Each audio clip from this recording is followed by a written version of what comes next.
大叔做正经吃播的第3天，今儿个咱对我烩菜。这个他是个硬饭吧？我对他的评价只有一个词儿 ：delicious。呀，不中，我说入味儿啊，都疯狂的分泌唾液，赶紧开嘴吧，配个馒头。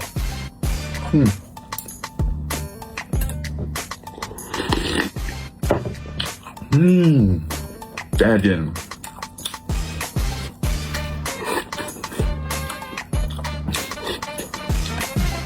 呀，这一口我都不知道多出彩。